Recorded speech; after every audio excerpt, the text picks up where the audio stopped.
Então, pessoal, eu estou aqui agora com a Flávia Campos, ela que é autora do livro As Sementes de Clara, e eu vou deixar que ela apresente-se para vocês, tá certo? Flávia, por favor. Oi, Ítalo, super prazer estar aqui com você, estou super feliz pelo convite.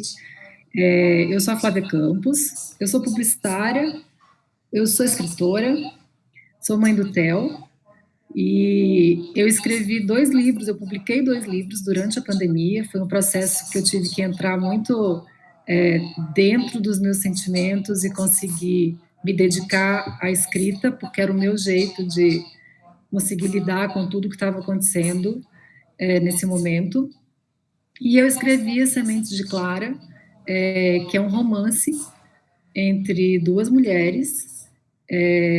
Uma delas é uma mulher trans, e eu escrevi esse livro no momento em que eu acho que o mundo precisa muito falar sobre o assunto. Então, Flávia, como foi que surgiu a ideia de você escrever As Sementes de Clara? Então, eu acho que foi uma associação de muitas coisas. Eu consegui olhar para o tema, eu já sempre fui muito ativista. Eu acho que o mundo precisa muito de pessoas que saiam dos seus próprios cenários, né, de vida, e consigam alcançar o outro, os outros, as outras. E a gente estava vivendo, e está vivendo ainda, um momento que, para mim, é um momento de muita dor nesse país, porque eu acho que a gente está vivendo um momento de ódio, acho que a gente está vivendo um momento de violência, um momento de não aceitação, de negar o outro, de muita dor de verdade, assim. E aí eu, dentro da pandemia, né, e dentro de olhar para todo mundo e olhar para o meu filho, que tem 8 anos, e pensar nesse mundo do jeito que ele está e no mundo que eu quero construir, eu decidi que eu iria escrever sobre esse tema, porque sempre foi um tema que, assim como o feminismo, assim como o racismo e assim como o machismo e a LGBTfobia, são temas que eu olho para eles de uma forma que eu me sinto dentro deles, ainda que eu não seja LGBT, que eu não sou uma mulher lésbica, eu sou uma mulher cis, sou uma mulher hétero, e eu me comovo muito com as histórias das pessoas que estão próximas a mim e que não podem ser. É simples assim, elas não podem ser. Não é ser isso ou aquilo, não poder ser, não poder existir. E aí eu tive a ideia de escrever, eu comecei a ler muito sobre a transição de gênero, comecei a falar com muitas pessoas sobre a transição de gênero, e resolvi escrever esse romance para retratar um pouco, na verdade, é uma ficção, né? Então ele não tem a pretensão de ser nada além que de uma ficção, mas eu acho que a literatura acaba tendo esse papel de entrar na vida das pessoas e tocá-las de alguma forma. Então, se esse livro conseguir tocar alguém de um jeito positivo em relação ao olhar que ela lança para o mundo, eu terei conseguido cumprir o que eu gostaria de cumprir com ele. Certo. E uma pergunta assim um pouco pessoal, só para poder instigar o pessoal aqui. Como foi que você começou a ter contato com temas da comunidade LGBT? Através de amigos e amigas, Através da convívio social, ciclo convívio social, certo. completamente. Ó, uma das coisas assim que chama no livro é a questão do abuso sexual infantil, né? E para você, qual é o maior desafio em falar sobre esse tema? Nossa, como mãe, esse tema é devastador. Eu acho que a gente começa a ter a real dimensão. Se você não viveu um assédio, um abuso na infância, você começa a ter a real dimensão disso quando você tem um filho ou uma filha e começa a ver o mundo, entender que nesse mundo existe a possibilidade de alguém fazer isso com uma criança. Então, depois, na maternidade, a minha maternidade, eu tive depressão pós-parto. O meu puerpério não foi uma fase simples. Então, esses 8 anos do TEL têm sido 8 anos que me conectaram muito a muitas questões. Porque quando você olha para um filho, você quer dar para ele um mundo bom e você quer que ele seja uma pessoa boa. E, ao mesmo tempo, você se depara com: e se eu criar o meu filho para ser uma pessoa boa e ele tiver que lidar com a quantidade de coisas assustadoras que tem aí fora? Então, é sempre um dilema. E aí eu comecei a olhar para o Theo com esse olhar de, né, de mãe, de proteger, de cuidar, e me deparar com os horrores. Eu tenho medo de algumas coisas, e essa questão do abuso infantil, ela é uma coisa horrorosa no Brasil, né? A gente tem dados de pessoas de dentro da família, de amigos próximos que abusam de crianças durante uma infância inteira, sem que ninguém perceba, ou sem que ninguém queira perceber, porque eu acho que para quem está muito perto, uma mãe, às vezes é até difícil ela querer enxergar aquilo. Então eu comecei a olhar para esse tema com mais cuidado depois que meu filho nasceu. E de que forma isso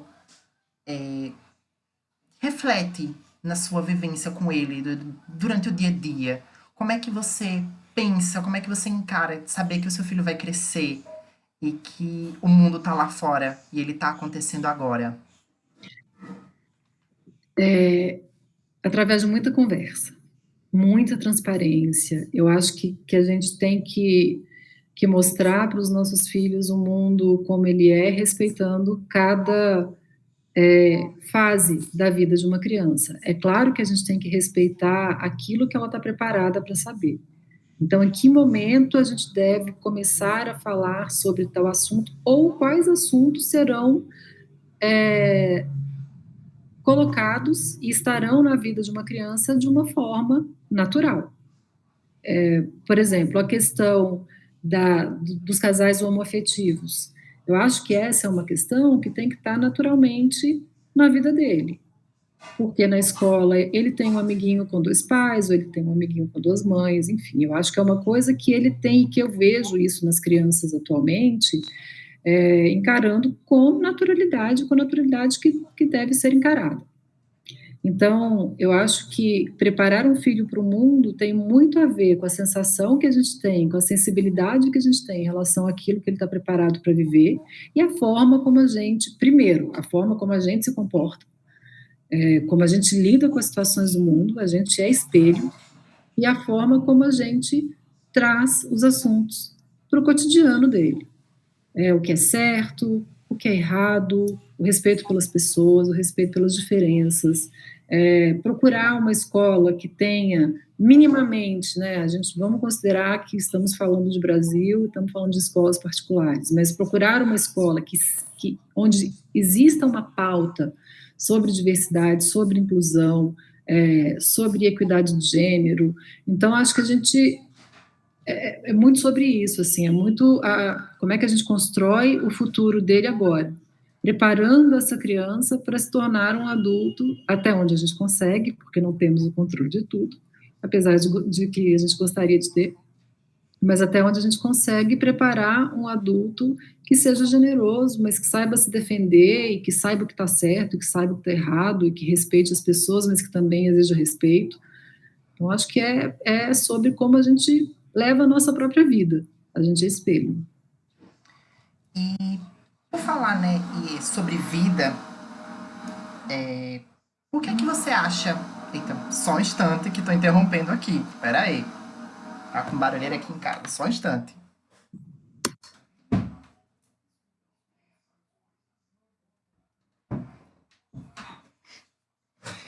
Prontinho, resolvi aqui. Não foi nada grave, não. Que bom. Assim, sou pai de 8 gatos. Fui preparar minha janta e eu esqueci de tirar o liquidificador da tomada. Tava com medo de que algum deles estivesse lá. Assim, são Eu sou, são eu sou 8 mãe de gatos 2 aqui. gatos. São 8 gatos aqui em casa. Então, assim, o cuidado é enorme. Eu sei como é. Retornando ao que eu tava dizendo, perdão a intromissão aí. Mas, O que é que você acha que falar sobre o amor entre duas pessoas do mesmo gênero, desde criança até a fase adulta, sabe? Por que que você acha que debater esse tema recorrente na sociedade, principalmente com as crianças educando desde pequeno, por que que você acha que isso é importante? primeiro porque eu acho que o que a gente vive na nossa infância constitui uma parte muito importante do que a gente é e de como a gente encara a vida. Mas enfim, eu também, por outro lado, eu não estou fadada a, a viver para sempre ou repetir para sempre uma infância ruim. Então, acho que quando a gente lida com qualquer tema ou qualquer questão, se eu consigo olhar numa linha do tempo para uma criança que teve a sua infância violada, como eu falo no próprio livro, e você acaba indo, ela se torna uma mulher e se entende uma mulher lésbica, eu acho importante pontuar, que é o que eu pontuo no livro, que o gênero e a forma com que ela se relaciona, o fato dela ter relações homoafetivas, isso não tem nada a ver com o que ela viveu na infância. Porque eu acho que a nossa sociedade patriarcal, tudo que uma mulher vive, ou qualquer escolha que ela faça, tem a ver com o homem. Nada é sobre nós, tudo é sobre o homem. Então, qualquer coisa que ela tenha vivido, desde uma coisa absurda, que foi uma violência sexual, foi a culpada ou a responsável por ela ter se tornado lésbica, como se ser lésbica fosse um castigo, ou fosse uma coisa errada, ou fosse qualquer coisa do tipo que a gente sabe que a sociedade pinta as mulheres quando elas se mostram dentro da realidade de uma mulher lésbica. Isso vai piorando nas intersecções, quando você fala de uma mulher lésbica negra, aí se você fala de uma mulher lésbica negra pobre, as coisas vão piorando, né, num nível assustador. Então, acho que a gente trazer à tona uma vivência e uma experiência dela enquanto criança, e mostrar que aquilo nada tem a ver com a vida que ela leva, com a vida que ela escolheu, com a vida que ela tem, é importante. Para tirar esse protagonismo mesmo do, olha, ela é assim por isso, ela é assim por aquilo, ela é assim como, né? Quando é que a gente vai tirar esses termos? Quando é que a gente vai deixar as pessoas simplesmente serem o que elas são, terem a liberdade de ser? Então, acho que é importante trazer à tona as questões vividas numa infância, e desconectar. A gente tem escolha. A gente pode, sim, ter vivido aquilo, mas, em algum momento, aquilo deixa de nos definir. Eu não sou mais definida por uma questão que aconteceu na infância. Acho que esse é o ponto. E pegando já esse gancho de lidar com si, de tirar, sabe, de afastar isso de ser lésbica por algo que aconteceu na sua infância, e focando agora mais no que você é agora, no que as pessoas são agora, essa pergunta, ela surge porque é o seguinte, eu tenho uma amiga que é trans, e inclusive essa semana a gente estava conversando sobre disforia de gênero. E aí, eu queria saber, quero que você explique pra gente, o que é que o livro traz sobre esse assunto? Ele traz bastante coisa, na verdade. A disforia de gênero, ela, primeiro, né, a ciência precisou dar um nome para uma questão. Do contrário, essa questão não existe aos olhos da sociedade, e se ela não existe aos olhos da sociedade, ela não demanda recursos, ela não investe recursos para que aquilo seja observado e tenha dentro das prioridades de um Ministério da Saúde, por exemplo, de um investimento na saúde, seja uma prioridade para ser tratado como uma questão que precisa de acompanhamento. A gente sabe que a disforia de gênero precisa de acompanhamento psicológico, não só a pessoa, como seus familiares. Depois do acompanhamento psicológico, se a pessoa decidir fazer uma transição de gênero, leva mais um tempo, ela precisa ser acompanhada por médicos. Então, a disforia de gênero, ela precisa existir, e não é enquanto patologia, porque não é uma patologia, ela é uma desconexão, né, entre o que você entre o comando que seu cérebro te dá e o que seu corpo responde. Então você precisa corrigir aquilo de alguma forma. E eu acho que a disforia de gênero, ela é um assunto ainda muito deixado de lado no Brasil, porque se você pensa numa fila do SUS, quando você decide passar por uma cirurgia e por um tratamento de transição, você fica 10 anos ou mais até conseguir. E também tem toda a burocracia que as pessoas vivem em função do nome social, até que elas conseguem trocar o nome social e ser chamada pelo pronome correto, e se integrar à sociedade, que muitas vezes trata aquilo de forma muito preconceituosa, é um caminho, né? Então eu resolvi falar sobre o tema da disforia de gênero, apesar de ser um livro que trata muito sobre o amor entre essas duas mulheres, mas para falar sobre a disforia de gênero, mostrando para as pessoas no livro, né, através do livro, através de uma ficção, que isso é uma questão que é real, que precisa ser observada e que precisa de uma rede de apoio. As pessoas precisam de uma rede de apoio para que ela consiga resolver essas questões, para que ela se sinta plena, para que ela viva com dignidade dentro do que ela escolheu, porque tem muitas pessoas que decidem nem passar pela transição, por uma cirurgia de readequação, né? Então, eu acho que cada caso é um caso. No caso da personagem, da Clara, ela cumpriu todo o processo.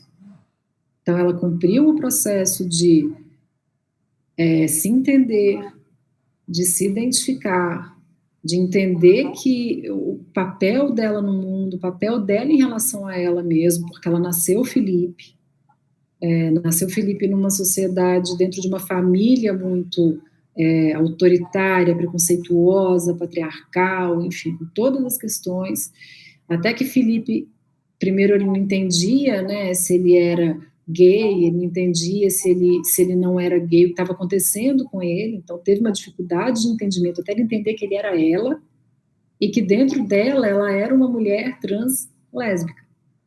Então, outra interseccionalidade. E foi preciso estudar bastante, eu preciso ouvir uma escutativa, falei com pessoas trans, falei com psicólogos, estudei tudo, dados científicos, li bastante para entender como é que isso acontece, do ponto de vista do entendimento para escrever um romance. Obviamente, há limites para um entendimento mais profundo, porque eu não sou essa pessoa, não é o meu lugar de fala, mas eu usei a liberdade literária para escrever sobre o tema. Muito bem. E como é que você acha que a gente consegue falar com leveza sobre esses assuntos? Porque a gente sabe que quando a gente trata, só tocar na sigla LGBTQIA+, só de falar essa sigla já cai um tabu enorme em cima daquele diálogo, só de mencionar a sigla. Então, quando a gente trata da transição, da disforia de gênero, sobre o abuso infantil, sobre machismo, misoginia, transfobia, enfim, sobre como, quando a gente trata desses assuntos, como é que a gente pode falar deles de uma forma leve? Eu acho que a gente, principalmente quando eu olho, né, eu olho para mim, eu não faço parte, eu sou uma aliada, né, então dentro do LGBTQIA+, eu sou uma aliada. Então cabe a mim também trazer uma leveza para o tema, ainda que ele seja árido em muitas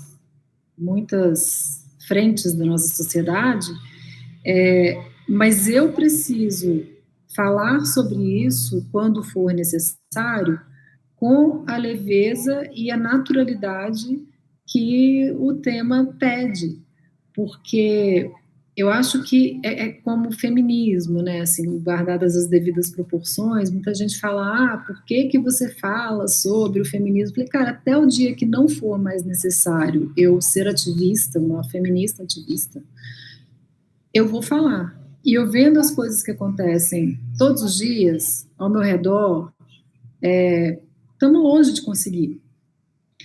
Mas também acho que ser ativista o tempo todo cansa. E tem muitas vezes que você quer simplesmente poder dizer, olha, eu sou a Flávia, sou casada, tenho 46 anos, tenho um filho, casada com o Rogério. Ah, poderia ser, eu sou a Flávia, sou casada com a, a Fabiana. Enfim, isso precisa ser cada vez mais falado, porque quanto mais você fala, mais aquilo passa a ser parte de uma sociedade, de uma linguagem, de algo natural. Então, acho que é sobre falar assim mesmo. O problema é que falar, se você está fora da sua rede de apoio, é difícil, porque sempre tem alguém ali olhando torto. Então, não sei se eu tenho essa resposta. Acho que tratar com naturalidade é legal, e nos momentos que você precisa defender e falar, advogar por aquilo e ser mais dura, acho que é necessário também. Eu estava agora numa reunião da empresa onde a gente está discutindo exatamente o tema da diversidade, que tem um trabalho sendo desenvolvido lá há muitos anos, desde 2014, e que a gente está evoluindo bastante nisso, em que dentro daquela empresa os líderes, maioria homens brancos, cis, héteros, papapá, já assumiram esse tema como um tema deles, porque eles são parte da sociedade. E se você é parte da sociedade, você precisa abraçar a sociedade. Somos todos nós. E aí foi um assunto que fluiu muito bem, que foi muito legal, que foi muito bacana, mas que você esbarra também no momento de como é que eu vou contratar pessoas LGBTQIA+, se eu não consigo, não tenho se eu não posso perguntar para ela. Ainda tem um tabu aí. Como eu pergunto? Se eu não pergunto, tudo bem, ela vai preencher uma ficha, mas as pessoas podem não se declarar. E aí eu estou fechando vagas onde eu preciso e quero que a empresa seja inclusiva. Então, acho que é um misto entre ser leve e um misto entre batalhar e lutar. E a gente vai rebolando para conseguir. É sobre ser cirúrgico, né? Saber tratar da forma certa, no horário, tipo, a forma de falar para aquele determinado ambiente, com aquelas determinadas pessoas, é um processo. É um processo. Eu compartilho com você desse tipo de ativismo, porque como professor, eu não tenho condições de, a todo momento, sabe, levantar uma bandeira, de estar lá à frente. Mas, dentro do que eu posso fazer enquanto professor, eu estou lá fazendo, acolhendo, naturalizando coisas que precisam ser naturalizadas, né? E eu acho muito importante isso. Eu gosto sempre de tratar as coisas como leveza, porque é uma filosofia de vida minha, eu sou pacifista, então é particular meu. E eu sofro às vezes quando preciso ser um pouco mais incisivo, mas é muito importante ter esse manejo. E a partir desse manejo de ser preciso falar, de ter a necessidade de falar sobre determinados assuntos, e aí você me toca no assunto, por exemplo, sobre o feminismo, que ainda se precisa bater muito na tecla, eu tenho uma pergunta que é: por que é que você acha que o poder das mulheres é muitas vezes subestimado? Olha, primeiro eu acho que é cultural, né? Assim, Simone de Beauvoir já dizia que basta uma crise política, religiosa, para que os nossos direitos sejam tirados. E isso é um fato, a gente está vendo acontecer no Brasil, a gente está vendo acontecer na Síria, tristemente, o que está acontecendo com as mulheres que tinham conseguido um pouquinho, né, de direito a ir para a faculdade, a conseguir ter um trabalho fora de casa, e agora tem esse retrocesso. Ou seja, se mudou o regime, se mudou o presidente, se mudou o comando, muda. As coisas mudam para a gente. Então, o feminismo, ele ainda é muito necessário, continuará sendo, porque a gente tem uma sociedade que nos subestima, porque não é interessante para essa sociedade nos empoderar. O interessante é que as mulheres continuem nos seus papéis que eles colocaram a gente ali nesse papel de mulheres não têm sororidade, mulheres brigam entre si porque elas brigam entre si pelo homem, elas brigam entre si pelo trabalho, elas brigam entre si pela promoção, e essa cultura da sororidade de uma levanta a outra, acaba tirando em algum momento, é o que eles sentem, o privilégio deles. Então, se tira o meu privilégio, se eu vou ter que colocar se eu vou ter que deixar uma mulher que vai ter que se dividir entre, se ela escolher ter filhos, se dividir entre a maternidade, vai trabalhar menos que eu e vai ganhar o que eu ganho, não, alguma coisa está errada. Porque mesmo quando uma mulher não tem filho, os números mostram, acabei de ver uma pesquisa recém-realizada, não sei se é da Fundação Getúlio Vargas, não tenho certeza da fonte, mas onde diz que as mulheres cuidam mais de outras pessoas, ainda que ela não seja mãe. Ela fica com esse papel de cuidadora, ela acumula muitas funções. E os homens não aceitam que a gente tem que ter a cultura, a economia do cuidado relacionada às mulheres, porque nós acumulamos funções, sim, é cultural. E aí vem aquele discurso, que a igualdade vai carregar um saco de cimento, que a igualdade deixa os filhos em casa, mas quem vai criar seu filho? Se ele está doente, você não vai para o hospital, mas você vai deixar a reunião? É sempre uma questão. Sempre uma questão. Então, deixar tudo como está, e como está a mulher dentro de casa, cuidando da família, te esperando, bonita, legal ali e tal, é uma sensação de conforto e de domínio. Eu estou dominando a situação. Eu falo que o mundo foi criado por homens para homens. Simples assim. Então, nos subestimar é um jeito de manter o poder. Sempre foi. E assim, né? É um mundo criado por homens cis e héteros para homens cis e héteros. Ou seja, é um mundo limitadíssimo. Porque se já é ruim para uma mulher, como você falou mais cedo, se já é ruim para uma mulher viver na sociedade do jeito que tá, imagina para uma mulher negra, uma mulher lésbica, uma mulher trans. E quando é uma mulher que se encaixa em todos esses aspectos. Nossa, dificílimo. Então, você toca no aspecto cultural, e aí eu queria saber de você como é que você avalia a cultura brasileira atualmente, diante desse cenário. Eu acho o brasileiro muito machista.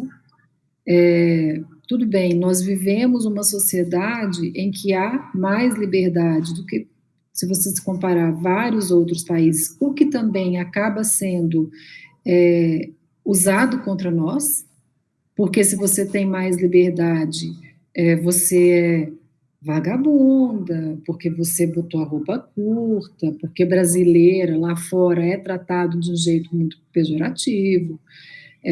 Então, eu acho que o Brasil, ele é um país extremamente machista, ele é um país que faz piada, ele é um país que escolhe a mulher para casar e ser a mãe dos filhos, e a mulher para ir para a cama. E eu acho que a gente vive momentos de muita opressão. Todas as vezes que eu entro num táxi, a minha primeira ação é ligar ou fingir que liguei para o meu companheiro para dizer que, olha, estou no táxi tal, placa tal. Quando é que os homens cis héteros vão ter dificuldade ou medo de entrar no táxi? Ou de andar sozinho na rua à noite? Ou no carnaval de sair com colã, com maiô, e aquilo gerar um problema de assédio e a culpa ser da vítima, porque o corpo da mulher é criminalizado nesse país. É objetificado, é criminalizado. Se ela estava assim, porque o corpo está ali, é para a gente meter a mão.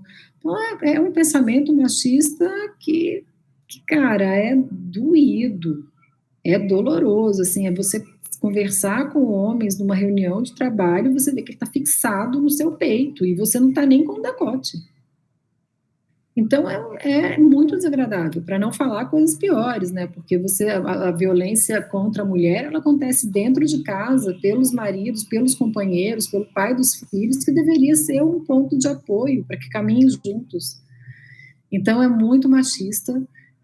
O feminismo, essa coisa do feminismo, da emancipação feminina, piorou a vida de muitas mulheres, principalmente em camadas mais pobres e principalmente mulheres negras, que começaram a ser espancadas pelos maridos porque conseguiram um emprego para sair de casa, a autonomia financeira para eles é uma coisa que, por mais que ajude a família a se desenvolver, é uma ameaça.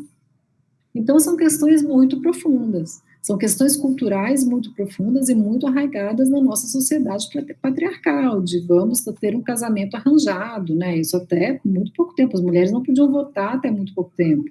Não podiam ir para a faculdade, não podiam sair de casa se não tivesse um homem acompanhando. Agora, a gente acabou, esse ano, nós conseguimos tomar a decisão de fazer uma laqueadura sem que o marido tenha que aprovar. Isso é um absurdo. Como assim?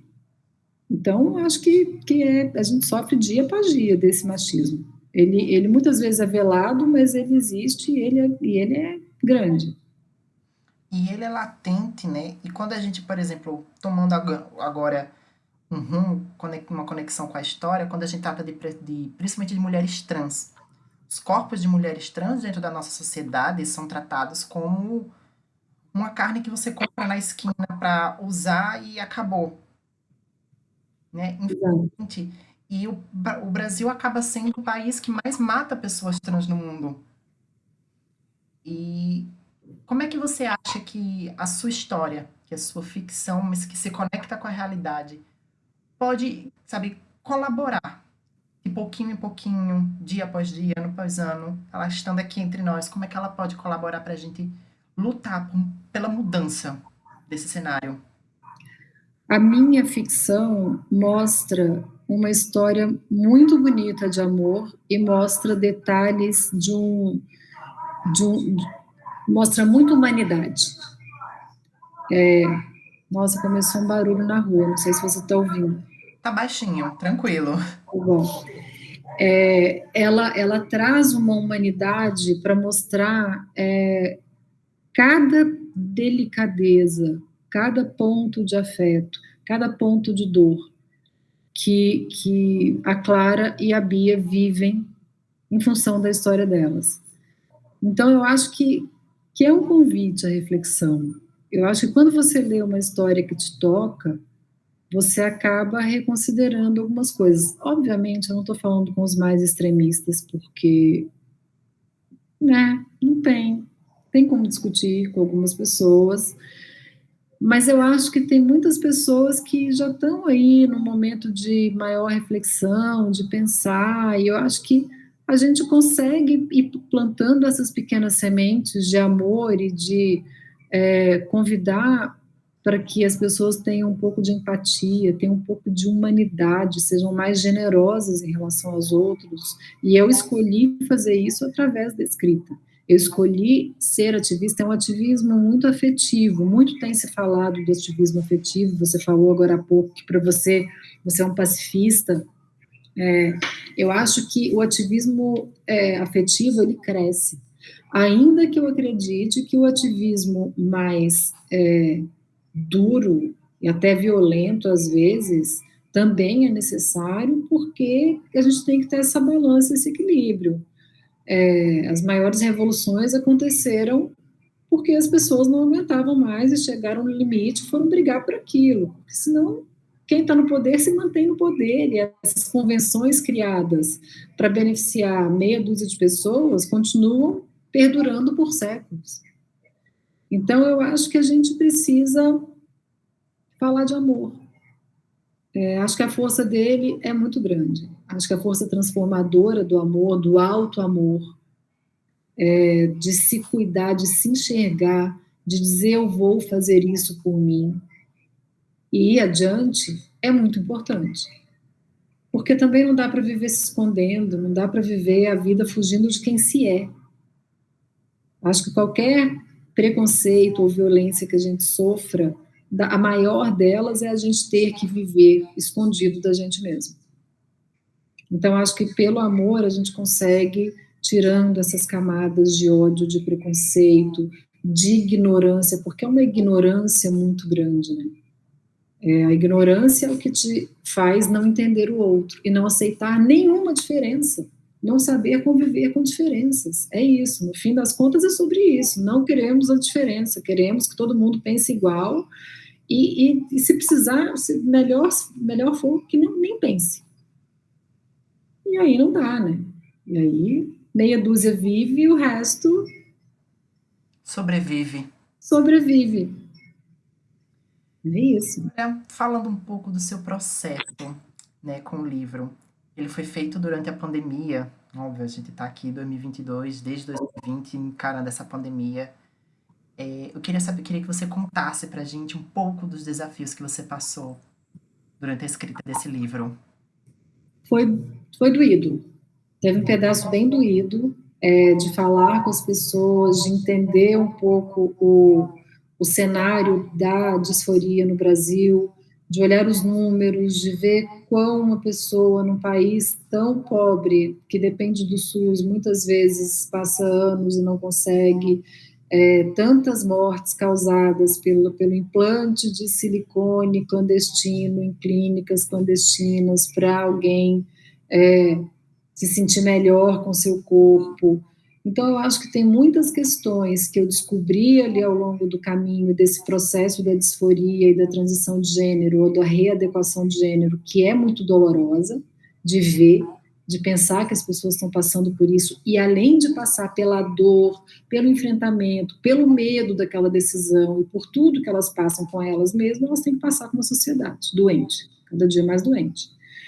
Então, por um lado, teve a dor de já estar numa pandemia, de já estar fragilizada com tudo isso, mas, por outro lado, teve um processo criativo muito impressionante para mim, muito positivo, porque as palavras elas iam fluindo de um jeito rápido e de um jeito que foi, de certa forma, encantador assim, para mim. Eu sou uma pessoa, eu tenho uma autocrítica muito grande. Então, eu fico vendo, assim, às vezes eu olho o livro de novo, às vezes eu nem olho, nem gosto de olhar, falar, eu devia ter feito isso aqui de outro jeito, eu devia ter escrito isso aqui de outro jeito. Mas foi um processo criativo um tanto ambíguo, um momento de dor e de revolta até, em descobrir, em olhar, e aí todas as questões de tudo que a gente está vivendo nesse Brasil de agora, mas um processo de muito amor, de estar fazendo aquilo e mostrando cada detalhe de um amor profundo e feliz que aconteceu entre elas. Então eu ia de um extremo ao outro muitas vezes nesse processo criativo, pensando que o tema é árido, que ele é doloroso, mas que ele também é libertador, que é um tema libertador, e ter coragem de escrever sobre isso, que não é, mais uma vez, não é o meu lugar de fala, porque o meu primeiro livro, que é o de poesia, que é o Coragem, substantivo feminino, eu estava no meu lugar de fala. Mas, a Sementes de Clara, eu não estava no meu lugar de fala. Mas tudo bem, fomos conseguir levar com Clara e Bia adiante as pessoas que pautaram a minha pandemia, que estiveram minhas amigas imaginárias, que estiveram ao meu lado nessa escrita, e o processo criativo, ele foi realmente bem ambíguo, assim, era um processo de dor e amor muito misturado, mas como é a história e a vida dessas personagens. Ela é fundamentada nos processos de dor e amor pelos quais muitos de nós passam, né? Então, acho que ele tem muito a ver com uma realidade de enfrentamentos e coragem, mesmo tendo medo. Para ter coragem não significa que você não está morrendo de medo de fazer aquilo, mas você tem uma força propulsora de um amor tão grande que te leva adiante e te faz conseguir. E aí eu tive essa força propulsora de amor por essa obra, por essa escrita, por essa história, que é o amor dessas mulheres. Isso é ótimo. É a gente normalizar o amor. É que o mundo está sendo devastado pelo ódio. E não é possível a gente normalizar o ódio como tem sido feito, e a gente criticar e julgar o amor não é possível. E aí passa pela minha cabeça que doença é essa que o ser humano tem de querer saber, porque tudo na vida do ser humano se resume a sexo, de querer saber o que é a questão sexual das pessoas, se isso não tem nada a ver com elas, se isso diz respeito às pessoas que estão envolvidas naquele ato. E quando você pensa na homoafetividade, ela é muito, cara, é muito maior que o sexo, como em qualquer relação afetiva. Então, tem uma visão preconceituosa aí, né, uma coisa que, cara, é muito louco. Eu falo, cara, as pessoas estão tão preocupadas com isso, com quem a pessoa se deita, isso é muito ridículo, isso é muito pequeno, isso é muito mesquinho. Quem é aquele ser humano, quem é aquela pessoa, aquele homem, aquela mulher trans, aquela mulher lésbica, aquele homem gay, quem é essas pessoas? Quem são essas pessoas? Existe um ser humano ali por trás dessa história. Você vai pautar aquele ser humano por uma questão que nem te diz respeito, nem é da sua conta? Eu acho isso uma piração, assim. Acho que, cara, as pessoas têm que se tratar. Tipo, amigo, vai procurar uma terapia, porque você não tá bem. Esse ódio, uma pessoa odiar o tempo todo, é coisa de psicopata. Quem consegue odiar o tempo todo? Sentir ódio é uma pessoa coisa horrível. Então, eu acho que a gente precisa advogar mais pelo amor.